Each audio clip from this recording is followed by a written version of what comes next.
Chapter 9, The Making of Regional Cultures. One of the commonest ways of describing people is in terms of the language they speak. When we refer to a person as a Tamil or an Oriya, this usually means that he or she speaks Tamil or Oriya and lives in Tamil Nadu or Orissa. We also tend to associate each region with distinctive kinds of food, clothes, poetry, dance, music, and painting. Sometimes we take these identities for granted and assume that they have existed from time immemorial. However, the frontiers separating regions have evolved over time and, in fact, are still changing. Also, what we understand as regional cultures today are often the product of complex processes of intermixing of local traditions with ideas from other parts of the subcontinent. As we will see, some traditions appear specific to some regions, others seem to be similar across regions, and yet others derive from older practices in a particular area but take a new form in other regions. The Cheras and the development of Malayalam. Now let us begin by looking at an example of the connection between language and region. The Chera kingdom of Mayodhayapuram was established in the 9th century in the southwestern part of the peninsula, part of present day Kerala. Okay, it is likely that Malayalam was spoken in this area. The rulers introduced the Malayalam language and script in the inscriptions. In fact, this is one of the earliest examples of the use of a regional language in official records in the subcontinent. See, this is this figure 1. This is an early inscription, an early Kerala inscription composed in Malayalam. Now, at the same time, the Cheras also drew upon Sanskritic traditions. The temple theatre of Kerala, which is traced to this period, borrowed stories from the Sanskrit epics. The first literary work in Malayalam, dated to about the 12th century, are directly indebted to Sanskrit. Interestingly enough, a 14th century text, the Lilati Lakam, dealing with grammar and poetics, was composed in Manipravaram, literally diamonds and corals, referring to the two languages, Sanskrit and the regional language. Now, rulers and religious traditions, the Jagannatha cult. Okay. Now, in other regions, regional cultures grew around religious traditions. The best example of this process is the cult of Jagannatha, literally Lord of the World, a name for Vishnu. So, Jagannath means Lord of the World, and it is the name of Vishnu at Puri, Orissa. To date, the local tribute people make the wooden image of the deity, which suggests that the deity was originally a local god who was later identified with Vishnu. In the 12th century, one of the most important rulers of the Ganga dynasty, Anantavarman, decided to erect a temple for Purushottama, Jagannatha at Puri. Subsequently, in 1230, King Ananga Bhima III dedicated his kingdom to the deity and proclaimed himself as a deputy of the god. Please see this figure 2 on the right hand side. The icons of Balabhadra, Subhadra and Jagannatha, palm leaf manuscript, Orissa. Okay. Now the next page. As the temple gained in importance as a center of pilgrimage, its authority in social and political matters also increased. All those who conquered Orissa, such as the Mughals, the Marathas, and the English East India Company, attempted to gain control over the temple. They felt that this would make their rule acceptable to local people. Here you can see this is the Jagannath temple, figure 3, and this is located at Puri, Orissa. The Rajputs and traditions of heroism. Now, in the 19th century, the region that constitutes most of the present-day Rajasthan was called Rajputana by the British. While this may suggest that this was an area that was inhabited only or mainly by Rajputs. That is why it is called Rajputana. And this is only partly true. So, I am reading here again. While this may suggest that this was an area that was inhabited only or mainly by Rajputs, this is only partly true. There were and are several groups who identify themselves as Rajputs in many areas of northern and central India. And of course, there are several peoples other than Rajputs who live in Rajasthan. However, the Rajputs are often recognized as contributing to the distinctive culture of Rajasthan. These cultural traditions are closely linked with the ideals and aspirations of rulers. From about the 8th century, most of the present day state of Rajasthan was ruled by various Rajput families. Prithviraj was one such ruler. These rulers cherished the ideal of the hero who fought valiantly, often choosing death on the battlefield rather than face defeat. See here, this figure 4. This is the Prince Raj Singh of Bikaner. Okay, now next page. I'm reading here. Stories about Rajput heroes were recorded in poems and songs, which were recited by specially trained minstrels. These preserved the memoirs of heroes and were expected to inspire others to follow their example. Ordinary people were also attracted by these stories, which often depicted dramatic situations and a range of strong emotions: loyalty, friendship, love, valor, anger, etc. Did women find a place within these stories? Sometimes they figure as a cause for conflicts, as men fought with one another to either win or protect women. Women are also depicted as following their heroic husbands in both life and death. There are stories about the practice of sati, or the immolation of widows on the funeral pyre of their husbands. See, let me tell you what is sati. Sati is like when a lady's husband die, she is also burned along with him. This is sati, and this is a very, painful instance. But nowadays, sati is not at all prevalent. It has already been abolished many years ago. Okay, so I'm reading here. So those who followed the heroic ideal often had to pay for it with their lives. Okay. Now, beyond regional frontiers, the story of Kathak. Now, Kathak is a dance form, we all know this, right? If heroic traditions can be found in different regions in different forms, the same is true of dance.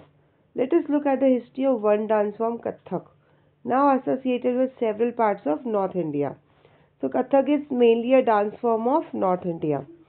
The term Kathak is derived from Katha, a word used in Sanskrit and other languages for story, and it is more prevalent in Uttar Pradesh.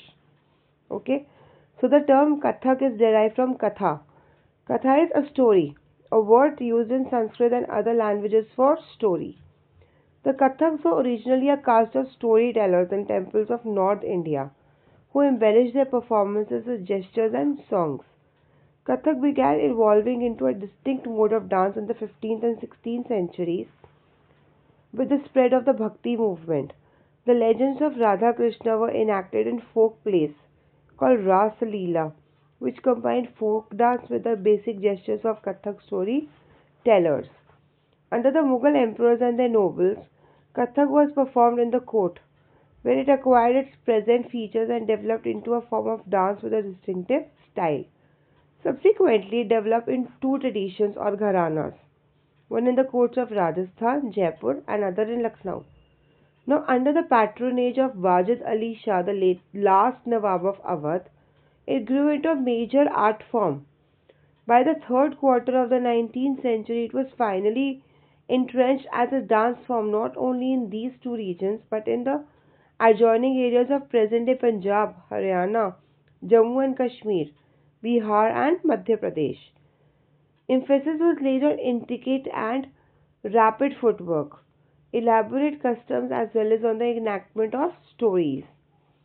Kathak, like several other cultural practices, was viewed with disfavor by most British administrators in the 19th and 20th centuries.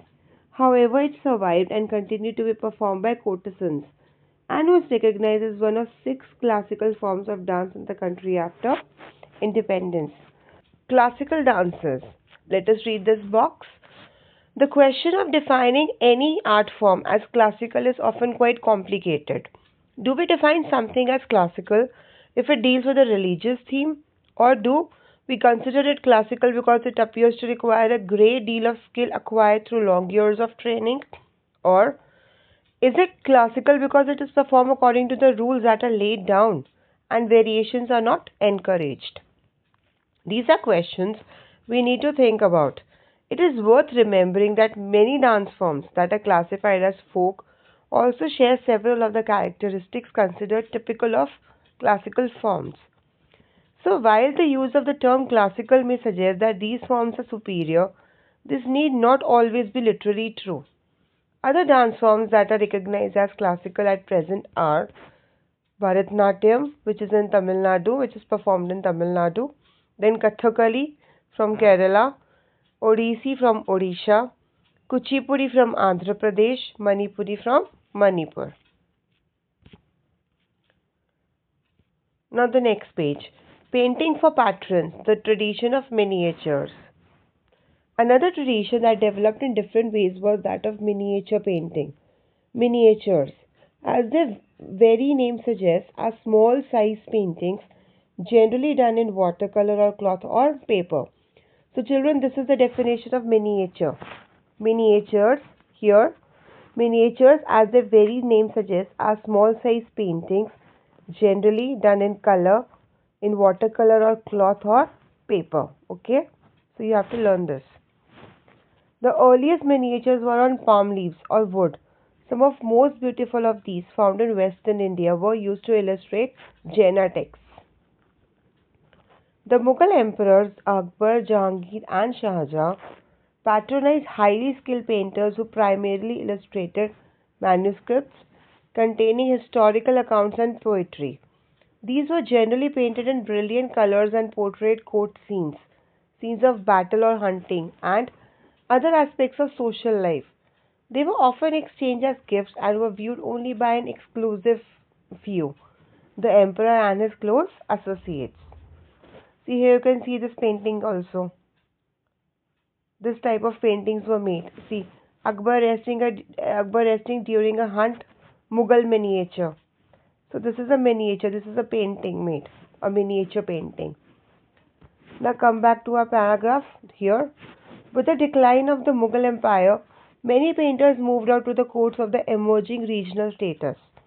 As a result, Mughal artistic taste influenced the regional courts of the Deccan and Rajput courts of Rajasthan.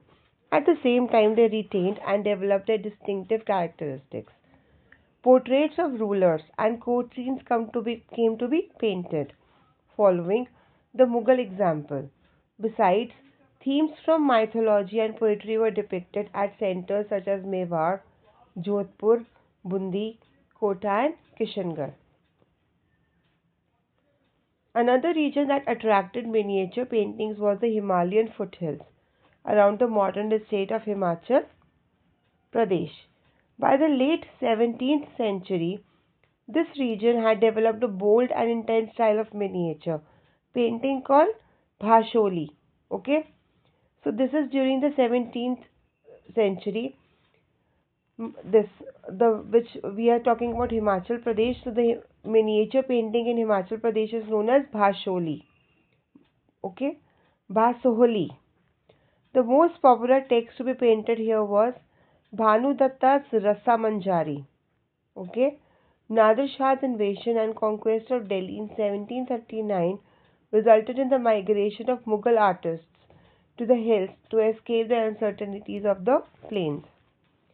See, children, you can see this figure 8. Maharana Ram Singh too playing Holi, Rajput miniature Kota. Okay, so this is from Kota, Rajput miniature. Then figure 9. Krishna, Radha and her companion, Pahari miniature Kangra. See how beautiful these are. Now come back to our paragraph here. Here they found ready patrons which led to the founding of the Kangra school of painting. By the mid 18th century, the Kangra artists developed a style which breathed a new spirit into miniature painting. The source of inspiration was the Vaishnavite traditions. soft colors including cool blues and greens, and a lyrical treatment of themes distinguish Kangra paintings.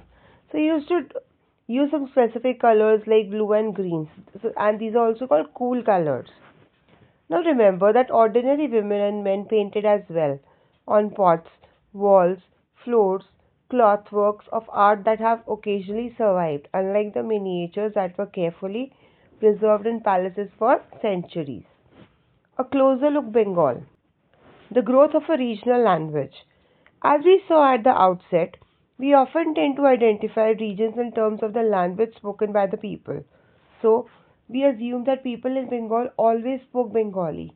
However, what is interesting is that while Bengali is now recognized as a language derived from Sanskrit, early Sanskrit texts, mid 1st millennium BCE, suggest that the people of Bengal did not speak Sanskritic languages. How then did the new language emerge? Now, from the 4th, 3rd centuries BCE, commercial ties began to develop between Bengal and Magad, South Bihar, which may have led to the growing influence of Sanskrit. During the 4th century, the Gupta rulers established political control over North Bengal and began to settle Brahmanas in this area. Thus, the linguistic and cultural influence from the mid Ganga valley became stronger. In the 17th century, the Chinese traveler Zhuangzang observed that languages related to Sanskrit were in use all over Bengal. From the 8th century, Bengal became the center of a regional kingdom under the Palas. Between the 14th and 16th centuries, Bengal was ruled by sultans who were independent of the rulers in Delhi. In 1586, when Akbar conquered Bengal, it formed the nucleus of the Bengal Stuba. While Persian was the language of administration, Bengali developed as a regional language. In fact, by the 15th century, the Bengali group of dialects came to be united by a common literary language based on the spoken language of the western part of the region, now known as West Bengal. Thus, although Bengali is derived from Sanskrit, it passed through several stages of evolution. Also, a wide range of non-Sanskrit words derived from the variety of sources including tribal languages, Persian and European languages have become part of modern Bengali. Early Bengali literature may be divided into two categories, one indebted to Sanskrit and the other independent of it.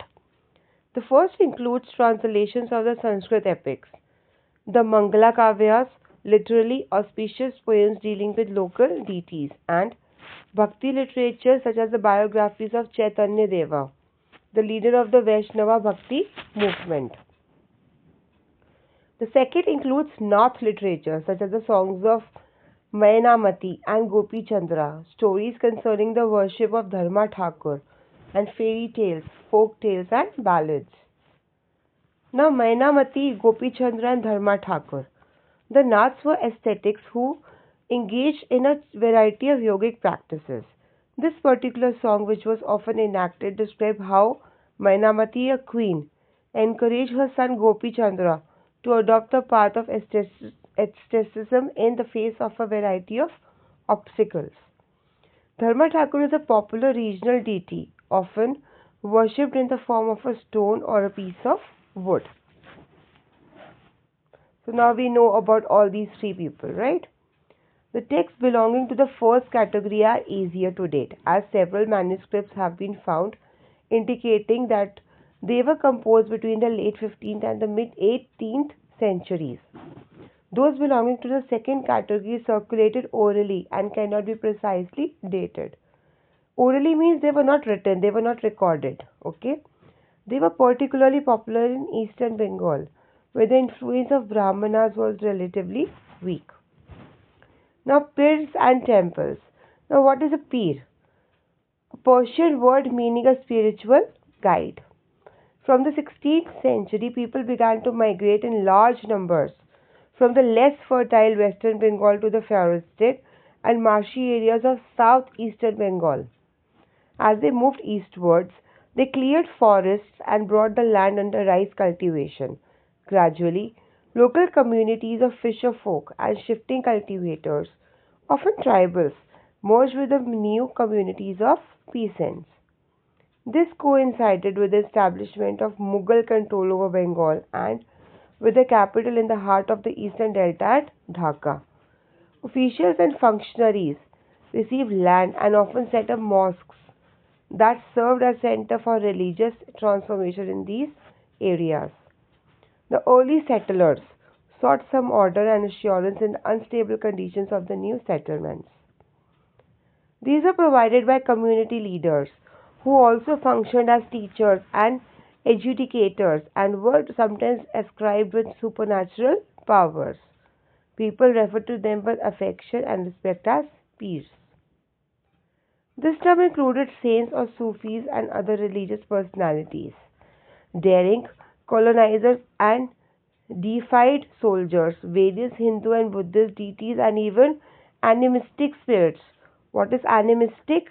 See here you can read on the right hand side animism. Attribution of living soul to plants, inanimate objects, and natural phenomena. So you have to learn this definition. I will repeat it. Animism. Attribution of living soul to plants, inanimate objects and natural phenomena. Come back to our paragraph. We were here. The cult of Pirs became very popular and their shrines can be found everywhere in Bengal. Bengal also witnessed a temple building spree from the late 15th century, which culminated in the 19th century. We have seen that temples and other religious structures were often built by individuals or groups who were becoming powerful to both demonstrate their power and proclaim their piety. Many of the modest brick and terracotta temples in Bengal were built with the support of several low social groups such as the Kolu, oil pressers, and the Kansari, bell metal workers. Okay. The coming of the European trading companies created new economic opportunities. Many families belonging to these social groups availed of these. As the social and economic position improved, they proclaimed their status through the construction of temples. When local deities once worshipped in thatched huts in villages gained the recognition of the Brahmanas, the images began to be housed in temples.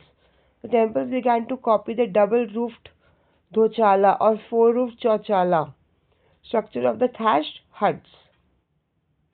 This led to the evolution of the typical Bengali style in temple architecture. Now let's see this figure 13. Krishna with gopis, terracotta plaque from the Shaya temple, Vishnupur. And here also you can see figure 11 on the left hand side, a double hoofed thatched hut. Then figure on 12 on the right hand side, a four-roofed temple with a tower.